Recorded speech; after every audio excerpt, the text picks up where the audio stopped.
Ce qui est passionnant quand on est apiculteur et qu'on s'occupe d'une ruche, c'est qu'on en apprend toujours un peu plus sur la nature.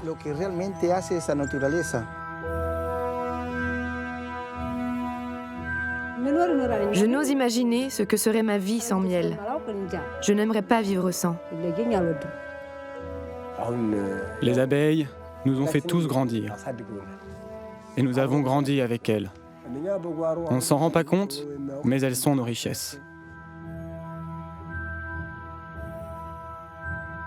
Une abeille qui tombe parce qu'elle s'est tuée à la tâche, elle s'est épuisée à butiner, eh bien, parfois tu tombes sur cette abeille-là et tu la regardes et tu dis...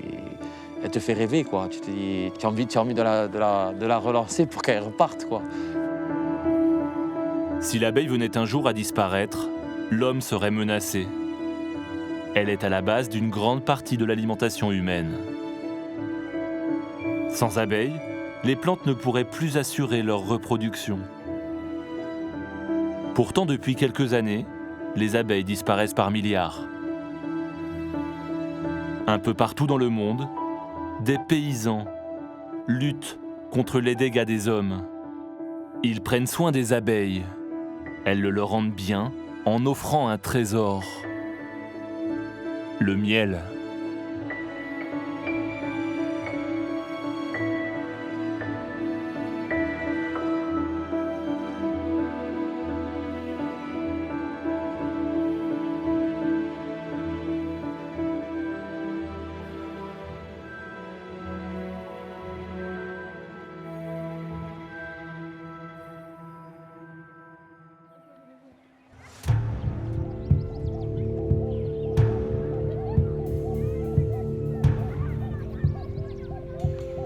Le berceau de l'humanité abrite le premier producteur de miel d'Afrique.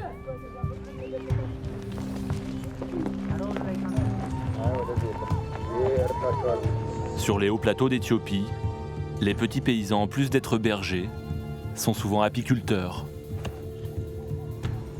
C'est le cas de Bossi, une paysanne de 47 ans. Elle tient son amour pour les abeilles de son père. Ses ruches, elle les fabrique de ses mains, avec un savoir-faire séculaire. Elle a aussi appris l'apiculture à Tadesse, son mari, qui d'ordinaire est plus à l'aise avec l'élevage du bétail.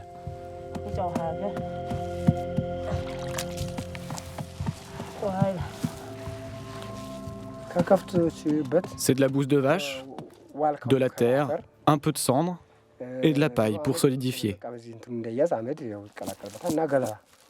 On utilise de la cendre pour éviter que ça colle.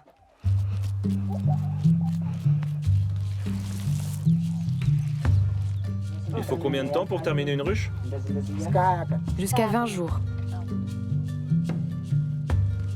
La ruche s'élève étage après étage, le temps que chacun soit bien sec, jusqu'à atteindre 1,20 m. Quand c'est fini, on l'allonge comme ça. On met un peu de miel, comme ça. On le positionne au centre de la ruche. Ça va attirer les abeilles. Et une fois qu'elles sont entrées, on ferme la ruche. On laisse juste un petit trou pour qu'elles puissent sortir. Et ça devient leur maison. C'est là qu'elles vont avoir des enfants. Et pour se reproduire, elles ont besoin d'un toit. La vingtaine de ruches de la famille est installée derrière la petite ferme. Comme près de la moitié des Éthiopiens, Tadesse et Bossi sont chrétiens orthodoxes. Très pratiquants, ils se rendent au moins une fois par semaine dans l'une des nombreuses églises de Lalibela.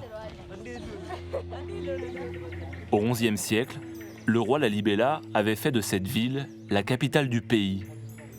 Il a fait creuser ces églises monolithiques excavées de la montagne.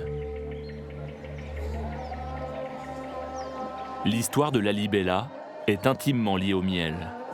En amharique, la langue de l'Éthiopie, Lalibela signifie « la ville des mangeurs de miel ». Dans la région, tous les pèlerins connaissent la légende de Bilbila Giorgis, une petite chapelle troglodyte. L'église abriterait des abeilles sacrées.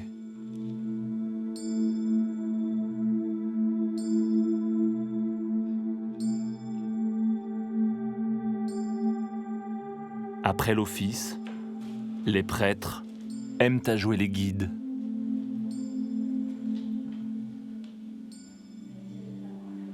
Pour découvrir ces trésors cachés, il faut emprunter plusieurs galeries, creusées dans la montagne, jusqu'à cette crypte.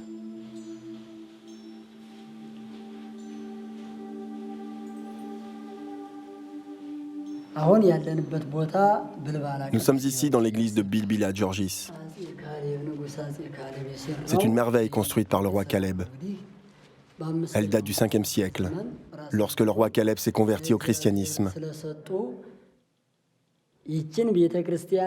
Ce qui différencie cette église des autres, c'est ce miracle. Quand le roi Caleb a terminé la construction de cette église, pendant la prière, une multitude d'abeilles s'est posée sur le toit. 8 jours plus tard, l'église était inondée de miel. 1600 ans se sont écoulés. Et les abeilles sont toujours là, nichées à 5 mètres de hauteur.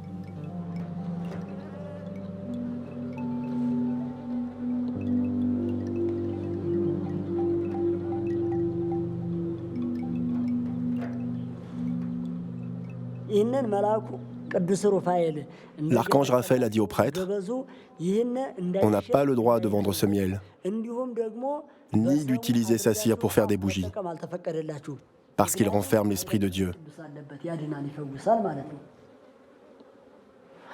Dans l'église de Bilbila Georgis, il y a 3 essaims.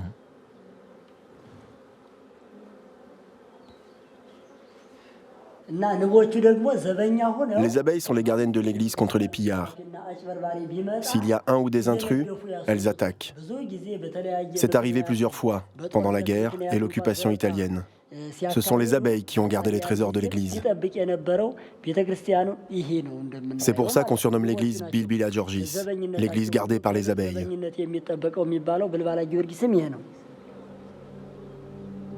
Le miel de ces abeilles sacrées est récolté une fois par an. On lui prête des vertus miraculeuses. Il guérirait. De toute la région, des fidèles viennent demander le précieux médicament.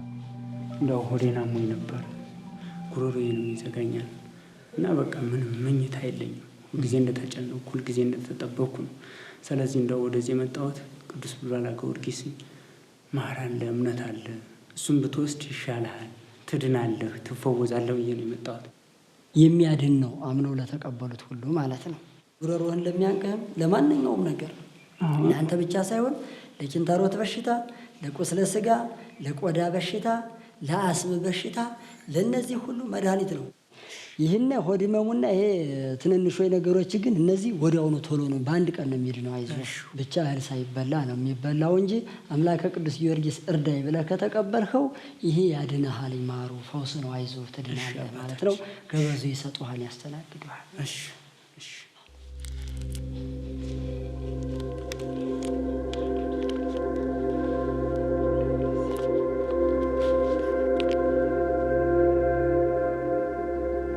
እግዚአብሔር ይስጥ።